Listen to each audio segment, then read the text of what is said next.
let's talk about crypto, shall we? Yeah. Pepecoin. This Pepecoin situation is legendary. Oh man, You want to go over it? I mean, Pepecoin. It's another meme stock. We've seen those. We've seen, what was the other one called? But not Satoshi, but I forget. Shiba. We've seen this, right? And so you would think that we know what's coming from this, right? Pepe is named after a frog. It really has no use case, and admittedly so. It is a meme.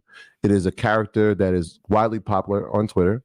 And April 19th, it started trading. And since that day, it has surged to over $1.6 billion in market value. Yep.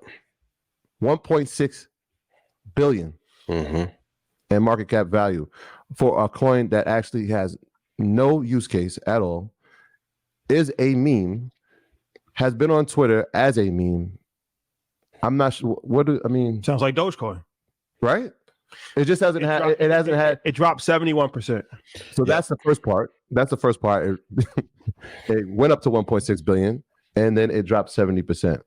Now, is this a pump and dump? If they had a textbook like scenario on a pump and dump, this would be it. The frog would be the picture of it. Yeah, and the reason I want to bring it up, shout out to everyone who invests in crypto and is like a crypto enthusiast, because normally I would go off the rails and be like, told you so. But my thing is with Doge and now Pepecoin, do you guys feel that they are actively trying to defame and destroy the crypto market by having Doge go up and then fall 90%, Pepecoin go up and then drop 70%? There's a bunch of coins you can trade internationally while Gensler is railing against crypto, while Fed now is being pushed. Yeah. And we're seeing a lot more initiatives on the banking side to centralize all of the asset classes, right, so that they now have more control. Go ahead. No, I was gonna say, so what does it do when something like that happens, right? It brings that emotion back into it. It's fear. What are we doing? We shouldn't be doing this. Why are we here? Because that pump and dump affects that coin, but it does affect the overall crypto market. The overall sentiment of crypto. Exactly. So since April 19th, this is a statistic. Since April 19th, Bitcoin, right? It started in 2023 with 4 straight months of gains. And since April 19th, it's pulled back 7%. Yep. Just on the launch of the Pepecoin because of it.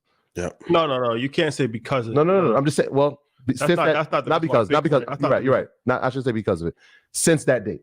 That's fair to say, right? Since April 19th, when that came into the coin as a coin you could purchase, since that date, Bitcoin has fallen by 7%.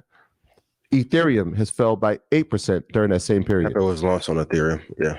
Right? And so these two have fallen almost by double digits, but Solana, another coin in the top 10, has fallen by 14%. So these are some of the coins when we talk about use case, and we've gone over the use cases for Ethereum. We talked about Solana in detail. The overall effect of having a coin go up like that and then plummet, it goes back to what are we doing here? That trust factor. Should we be using this?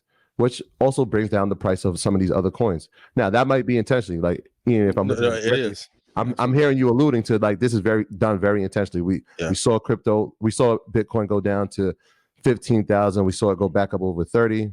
April 19th happens. Now we see it pull back 8%.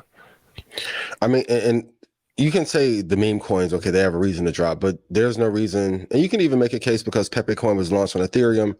There could be some slight correlation why it hasn't gone up. But like for Bitcoin to be hovering at 27,000, while Apple has surpassed the market cap of the Russell 2000, Bitcoin should be probably at 35,000. So they are actively suppressing. And normally I take the other side of this argument, but they are actively suppressing every asset inside of crypto and demonizing it while trying to take it over and have their own iteration of it.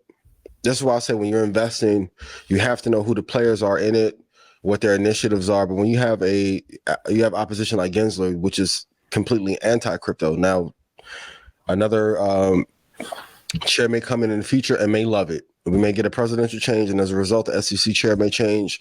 But there's no reason for crypto or Bitcoin to have been at 69,000. I said it would drop to 17 and got there. That was a good buy level. If you look at like a 200-day moving average on a longer macro chart. 17,092 was a good time to buy. It's only went up to 27,000. It should have doubled by now. But they actively promote it, and I don't know why they haven't had a stronger initiative around Bitcoin being like the index for crypto, and the same way Vanguard will promote VOO, VTI, so that they're having consistent growth on the institutional side to be a lot higher. But I feel like they're doing this on purpose and promoting these projects at scale to demonize it and have the legislation then back it. Even the XRP case, like they keep having continuances on that. When are they finally going to release whatever the decision is going to be there as well? But then, of course, FedNow comes into place. And now Walmart, of course, has stated they don't have a choice.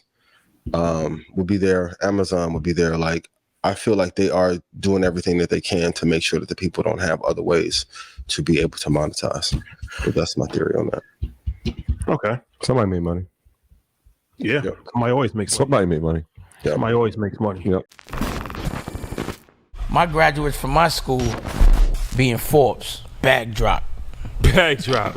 A mic drop, bag drop. Bag drop.